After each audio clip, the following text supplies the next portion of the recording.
With every new Star Wars book comes a list of Easter eggs, connections, and references that aren't major enough to warrant individual videos, but they're still fun to talk about, and Resistance Reborn by Rebecca Roanhorse is no different. Today I'll be running through all of the smaller, fun facts that I found in the story. There will be spoilers ahead, so please be warned.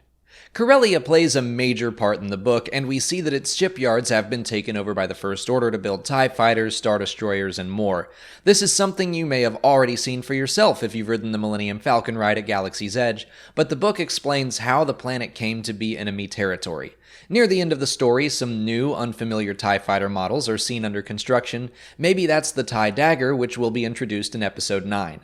A handful of Corellian cities are mentioned throughout the book, including its capital, Coronet City, which we saw in Solo: A Star Wars Story. The mountain town Dawaba Guerful and a small city named Bella Vistal were both first created for Star Wars Galaxies, and now they appear in this book for the first time in canon. Leia's story specifically features some major ties to Claudia Gray's book, Bloodline. The biggest revelation is that her old friend Ransolm Casterfo is not dead. He's been in detention for the past 6 years until the Resistance breaks him out. The book has been described as a love letter to the other books, comics, and video games of the Star Wars canon, so there are a lot of connections to other media.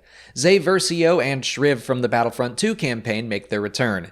They were last seen at Dakar, where Leia asked them to search the Outer Rim for Resistance allies. While they come back largely empty-handed, they both stick around for the rest of the book in significant roles. When Poe gives a speech to the slowly growing Resistance, he tells them all that they have a choice, but struggles to explain what that choice is.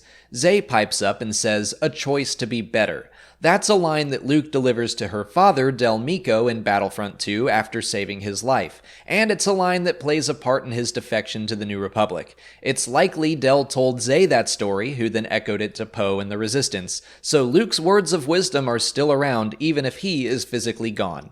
I want to stick with video games while we're here because Resistance Reborn connects to Star Wars Jedi Fallen Order despite it not even being out yet. Shriv leads a mission to Bracca, home of the Scrappers Guild, which Cal Kestis will be part of at the start of the game. Back then it was used to rip apart and repurpose Clone Wars era ships. Now the First Order is using it to scrap New Republic ships and erase their history. Some of the larger pieces are fed to the Ibdis Maw, a creature I mistook for a Sarlacc in the game's trailer. Shriv and his team steal an A-Wing and a number of X-Wing models, including T-70s, a T-85, and a T-65. Hopping over to comics, Poe's story picks up right after the events of the final issues of the Poe Dameron comic by Charles Soule. Black Squadron is celebrating their victory at Grail City on the planet Ikruk, a battle you can read about. One of the pilots, Suralinda, talks about getting the Resistance's story out into the galaxy because she was a reporter before joining the fight, and her whole backstory was also established in the comic. Jessica Pava shows concern over her astromech droid, which is part of a running joke in that series because she loses several droids during missions. She loses enough of them that the other astromech droids take to calling her the Destroyer and don't want to go on missions with her. And of course, Snap Wexley and his wife Carey appear, the final members of Black Squadron. Snap is a connection back to the book world and the Aftermath trilogy. He returns to his homeworld Akiva to recruit his mother Nora and Wedge Antilles. The two of them are now married after sharing a budding romance in Chuck Wendig's books. With Wedge come a handful of pilots from Phantom Squadron, which first appeared in Aftermath Life Debt as a squadron of screw-ups and washouts very similar to Wraith Squadron of Star Wars Legends. It's also revealed that Wedge trained Poe at the Academy, and he recalls his own time at Skystrike Academy until he was liberated by Sabine Wren in Star Wars Rebels. There is a lot of Wedge in this book, which is great since we haven't seen him in a while. He ends the story heading off with Nora to find more allies, but they both promise Snap they will see him again, so fingers crossed that means an appearance in The Rise of Skywalker. General Karlist Raiken is pulled out of retirement. He was last seen on screen in The Empire Strikes Back, but was known to have served through the Battle of Jakku at least. With Raiken comes another familiar face, Aura Marku, who you might better know as... Another potential Resistance recruit is found on the planet Ratatak, which is where Asajj Ventress grew up under the care of Jedi Knight Kai Narek. Yet another recruit was a former Storm Sailor, an occupation that first appeared in the 7th issue of the Poe Dameron comic. It's revealed that Admiral Statura from The Force Awakens did not survive the events of The Last Jedi. The Resistance hides on the planet Ryloth for a while, homeworld of the Twi'lek species. Cham and Hera Syndulla are both mentioned but do not appear. Instead, we see Yindor again, a character first created for Claudia Gray's book Lost Stars, who became Ryloth's ambassador in the Aftermath books. A MacGuffin of the story is a list of known Resistance collaborators and sympathizers. A number of people whose last known location was Castellan are on that list, so the characters of Star Wars Resistance get an indirect mention in the book, but nothing more. This confirms what Kaz's father told him about the First Order being on the hunt for them. At a fancy auction to procure that list of Resistance sympathizers, Poe gives the host a miniature Lilac as a gift. Lilacs were normally large, dangerous insectoid predators from Ryloth. They appeared in Paul S. Kemp's novel, Lords of the Sith. And let's close out today's video by talking about ships, and I don't mean the kind that fly.